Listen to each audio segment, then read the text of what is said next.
Hey, this is Blewett. Today I'm going to talk to you a little bit about a phenomenon I'm seeing a lot, really too much, with a lot of my pitching lessons, which is it's under the subject of triple extension. Um, Now, triple extension in this term, and I don't really like the word because it isn't all actual extension. Triple extension is the term we get to getting here, which is hip extension, knee extension, and foot extension. Now, technically, this is dorsiflexion and this is plantar flexion.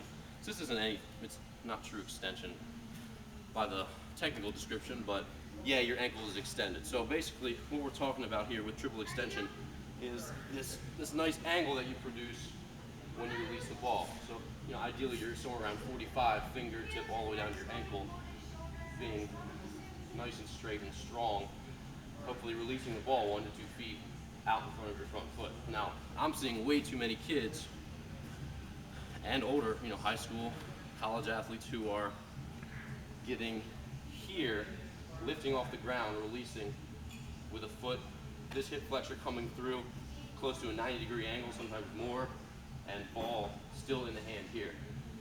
Now, I don't know why this is happening. It's kind of, I've been thinking through, what's causing them to do this.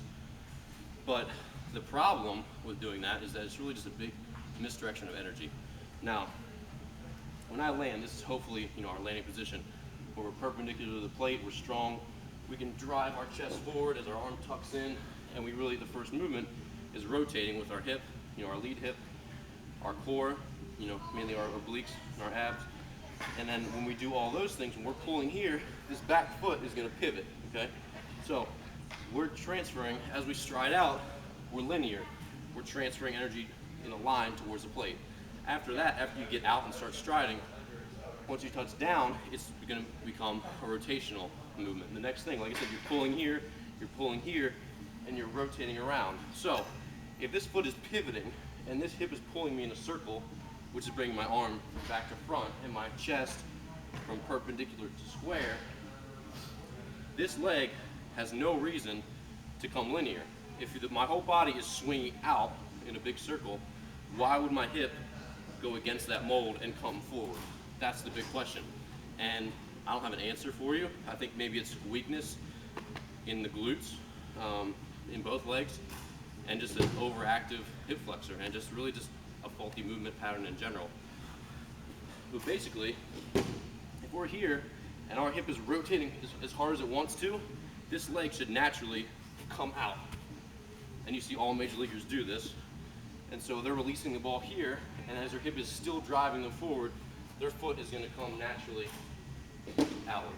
So when we're not using our hips optimally and not rotating optimally, this back foot allows kids who don't have this good hip and core recruitment, their method of getting to the plate is going linear. So they go boom, and you can always see them, instead of finishing like this, they have that good spin, they finish almost in a 180-degree turn immediately. They end up going like that.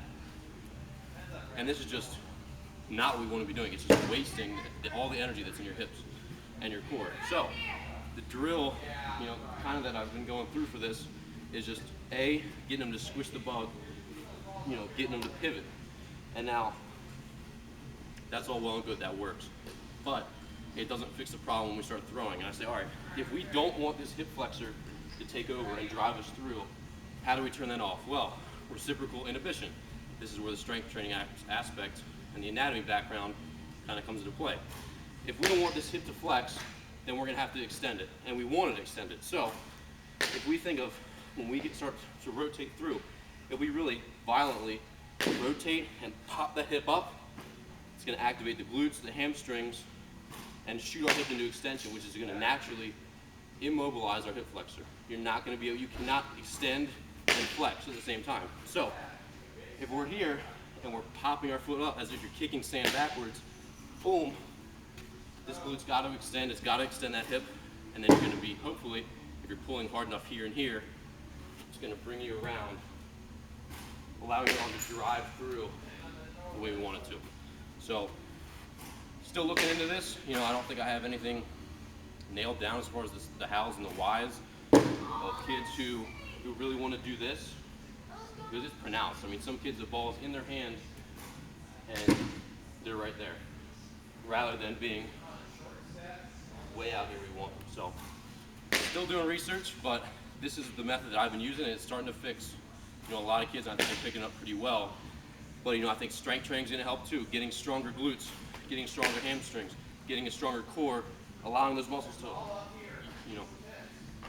get the body in motion the way it wants to go. Because if your body wants to go around, then you're just fighting it and doing it a disservice by coming in a linear direction. So, just a quick tip, something I've been observing in lessons, and as I'm watching these kids, I'm thinking more about my own mechanics, which is also making me a better, player and a coach. I'm never done learning, so just want to pass this stuff on to you.